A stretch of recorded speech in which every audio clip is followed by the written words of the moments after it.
Welcome back to Keerthi Soumi's kitchen. இன்னைக்கு வீடியோல ஒரு பிரேக்ஃபாஸ்ட் ரெசிபி உளுந்து பூரி தான் செய்ய போறோம். நம்ம நார்மல் கோதுமை மாவு கூடயே உளுந்து மாவு சேர்த்து செஞ்சோம்னா எண்ணெயும் அதிகமா குடிக்காது, டேஸ்ட்டும் நல்லா இருக்கும். உளுந்து சேர்த்து செய்யறதுனால ஹெல்தியாவும் இருக்கும், கொஞ்சமா சாப்பிட்டா கூட வயிறு நல்லா ஃபில்லிங்கா இருக்கும். இப்போ வாங்க இந்த உளுந்து பூரி எப்படி செய்யறதுன்னு பார்க்கலாம். கீர்த்தி சௌமிஸ் கிச்சனை ஃபர்ஸ்ட் டைம் பாக்குறீங்கன்னா ரெட் கலர் சப்ஸ்கிரைப் பட்டனை கிளிக் பண்ணிட்டு பக்கத்துல இருக்க பெல் ஐகான்ல ஆல் கொடுத்துக்கோங்க. என்னோட வீடியோஸ்லாம் பிடிச்சிருந்துச்சுன்னா லைக் பண்ணுங்க, கமெண்ட் பண்ணுங்க, ஃப்ரெண்ட்ஸ் அண்ட் ஃபேமிலிக்கு ஷேர் பண்ணுங்க. இப்போ வாங்க வீடியோக்குள்ள போலாம். ஃபஸ்ட்டு உளுந்து பூரி செய்யறதுக்கு உளுந்து ஊற வச்சிருக்கணும். நான் ஒரு 50 கிராம் அளவுக்கு உளுந்து நைட் ஃபுல்லாக தண்ணியில் ஊற வச்சிருக்கேன். ஒரு 8 மணி நேரம் ஊறணும், அப்போ தான் உளுந்து மாவு நல்லா சாஃப்டாக இருக்கும், பூரியும் நல்லா உப்பெல்லாம் வரும். இப்போ தண்ணியெலாம் ஃபில்டர் பண்ணிவிட்டு மிக்ஸி ஜாரில் போட்டு கொஞ்சமாக தண்ணி சேர்த்து இந்தளவுக்கு கெட்டியான பேஸ்ட்டாக அரைச்சிக்கணும். தண்ணி நிறைய சேர்த்துடக்கூடாது, மாவு இந்தளவுக்கு கெட்டியாக இருக்கணும். நல்லா ஃபைன் பேஸ்ட்டாக அரைச்சி எடுத்து வச்சுக்கலாம். இப்போது மாவு கலந்துக்கலாம். நம்ம அரைச்சி வச்சுருக்க உளுந்து மாவை நான் மிக்சிங் பவுலில் சேர்த்துக்கிறேன். இந்த 50 கிராம் உளுந்து எடுத்ததுக்கு நம்மளுக்கு ஒரு 10-15 பூரி வரும்.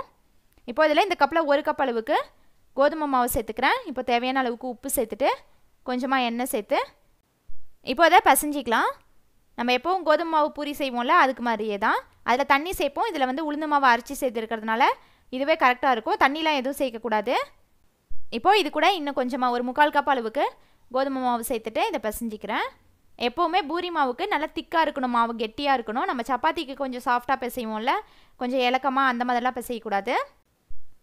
இது கூட உளுந்து மாவு சேர்த்துருக்கிறதுனால கையில் நல்லா ஒட்டிக்கும். அதனால் கை ஒரு டைம் வாஷ் பண்ணிவிட்டு மறுபடியும் கூட ஃபஸ்ட்லேருந்து நல்லா இந்த மாதிரி அழுத்தி பிசைஞ்சிக்கலாம். நல்லா மாவு ஒரு 10 நிமிஷம் பக்கமாக அழுத்தி பிசைஞ்சிக்கணும். அப்போ தான் நம்மளுக்கு பூரி போட்டோன்னா நல்லா உப்பெல்லாம் வரும்.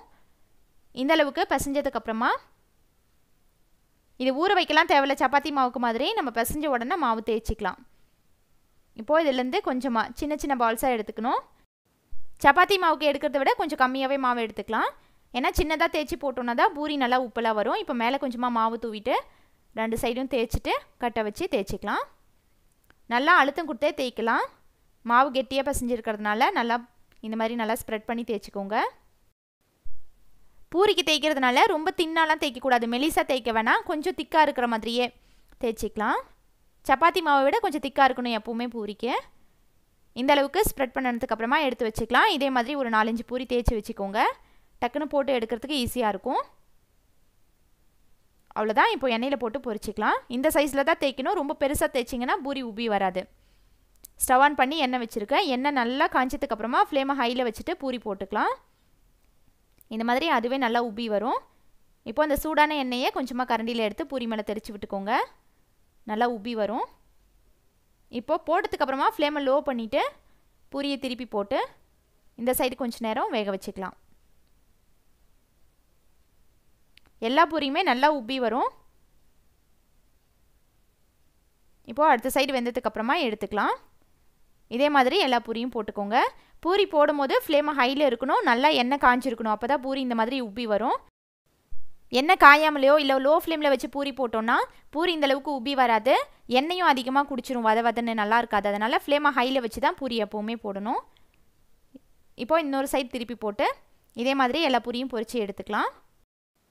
இந்த பூரிக்கு ரொம்ப சிம்பிளான சைட் டிஷ்ஷு, பூரி மசாலா வச்சாவே ரொம்ப நல்லாயிருக்கும். அந்த வீடியோவோட லிங்க் டிஸ்கிரிப்ஷனில் இருக்குது, பார்க்காதவங்க பாருங்கள், ரொம்ப சூப்பரான டேஸ்ட்டில் இருக்கும். அவ்வளோதான், நம்மளோட உளுந்து பூரி சூப்பராக ரெடி ஆகிடுச்சு, ஹெல்த்தியாகவும் இருக்கும். இந்த ரெசிபி நீங்களும் ட்ரை பண்ணிவிட்டு ஃபீட்பேக் கமெண்ட்ஸில் சொல்லுங்கள். இந்த வீடியோ பிடிச்சிருந்துச்சுன்னா லைக் பண்ணுங்கள், ஷேர் பண்ணுங்கள். கீர்த்தி சௌமிஸ் கிச்சனை சப்ஸ்கிரைப் பண்ணுங்கள். தேங்க்ஸ் ஃபார் வாட்சிங்.